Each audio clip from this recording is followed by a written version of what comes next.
Hello again, and welcome back to Educator.com's Advanced PHP with MySQL course. In today's lesson, we're going to be covering the topic of writing to files.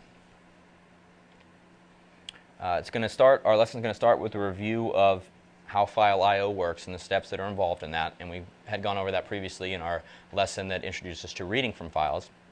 We're going to go over a key method called fwrite, which is a method that's built into PHP that allows us to write data to files. And then we're going to talk about different access modes that you can use with the fopen function to basically open a file for writing in different ways, and we're going to learn about that. So basically we learned in our lecture on reading from files that when you perform I/O on a file, it basically has three steps. You open the file, you perform your read-or-write operations, and then you close the file. So for writing to files, our steps are we're going to open the file, and then we're going to perform write operations on it, and then we're going to close the file. This step is obviously going to differ because now instead of reading, we're going to be writing to the file. The third step is still going to be the same though. It's actually just going to be use the fclose method to close an open file. Step one will be a little different, and that's because we're going to have to pass a different access mode parameter to the fopen method in order to be able to write to files. Basically, in order to open a file for writing, it requires a different access mode specifier than what we had used in our reading examples, which was just the lowercase r letter. So before we talk more about the access modes, I want to talk about the fwrite function. Basically, the fwrite function is used to write the contents of a string to an open file, and a file that's opened with an access mode that allows it to be written to. It basically takes a file handle to an open file as one of its parameters, and then it basically, as a second parameter, it takes a string, and wherever the file pointer is for that currently open file, it's going to write the contents of that string wherever that file pointer is currently located at. If it's successful, it returns the number of bytes it was able to write, and if an error occurs, it returns false. One thing to note is that you may also see the function fputs used, and basically that's an alias of fwrite. It does the same exact thing.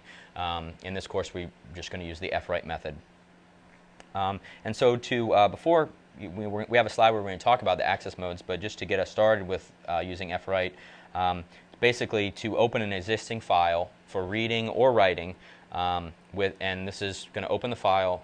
Basically, we use the r plus access mode specifier. What that's going to do is allow us to open a file for reading and writing, which is what the plus sign comes from, and it's going to place the file pointer at the beginning of the file. So if we go and take a look at a script that we've written for this lecture called fwrite.php, basically what we've done is we define a string to a text file, to a data text file that we want to write to. In this case, it's located in the data subdirectory of where this script is located, and it's going to be called data.txt. And then we're going to define a string or create a string that we want to write to the file. In this case, we're going to be creating a string that says file is written to at, and it's going to use the date function to just basically dynamically generate a date and then output a new line character. So what's going to happen is when we write this string to the file, it's going to output file written to at with the date, and then it's going to add a new line. So it's going to put the file pointer at the beginning of the next line. And the reason I've gone ahead and used that date function is so that we can see how the values are, rather than using a static value, we can see that each time we write, it's going to actually write a different value. So then what we do is we use our fopen method as we had before for reading a file, except now we're using this r plus modifier, which basically, again, opens the file for reading or writing, and it places the file pointer at the beginning of the file. And then we simply use the fwrite method that we just learned about. We pass it the file handle to this open file, and then we pass it this string variable, which has this date string up here, and we check the result written, and written, if it was successful, written is going to contain the number of bytes that were written. If it's unsuccessful, it's going to have return false. And so we have a little error checking down here that says that it'll output the number of bytes written if it was successful. Otherwise, it'll say there was an error writing to the file. And then down here, you can see we have our fclose method, which is what we use to close a file. And so that's actually the same exact function call we had used before. So let's go take a look at trying to load this file. So here if we load fwrite.php, And we can see, also just so you know, that we have a blank file called data.txt that's in this data directory of the lecture 7 directory, so it's in the it's a subdirectory of where the Write.php file is. Right now it's a blank file. And if we go ahead and run the function, or run the script fwrite.php, it's going to say 41 bytes were successfully written to the file, and it has a link that we've created down here to view the text file. And when we view data.txt, we can see the file was written to at 4:26 and 1 second on August 5th, 2011. So you can see how we were able to open up the file and write to it, and we wrote from the beginning of the file. Now, as mentioned, one thing that you can use an alternative to using fwrite that you might see is fputs. So we actually can use the fputs method as well, and it's going to do the same thing. So if we note the time of the file, 4:26:01, and we go ahead and basically refresh this page, which is going to write again to that file, and we view the text file again, now it's 4:26 and 48 seconds. So it's actually gone ahead and updated it. Fputs work the same way. Now, one thing to note is, as you can see, is that this file only has one line.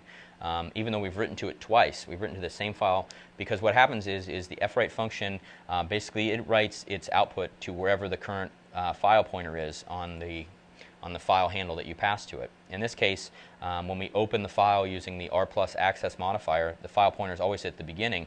So in this case, we're always going to output our date string at the very beginning of the file, and in this case it's just going to overwrite the last one. And one of the ways you can see that is if we go ahead and change our string. So right now our data.txt file has this line here, file written to at 4:26 and 48 seconds. Now if we change our string that we're going to write and just have some static string, for example 1, 2, 3, 4, a 4-character string, we're going to see how that fwrite basically just overwrites whatever characters are at the current position of the file pointer. So for example, when we call this, after we open the file, the r+ access modifier is going to put the file pointer at the beginning of the file. When we call fputs or fwrite to write this 4-character string, it's just going to overwrite the first 4 characters in that file. So for example, if we go ahead, we reload this page again, now it's going to say 4 bytes are written to the file, meaning because the string is only a length 4, and if we view our data file, we can see that basically what it did was overwrite the first 4 letters of the text file previously, 1, 2, 3, 4. So that's something just to note about how the way fwrite and fputs work. One other thing to notice is that with the r+ modifier, you're going to get an error if you try to open a file that doesn't exist. So for example, this file data1.txt doesn't exist.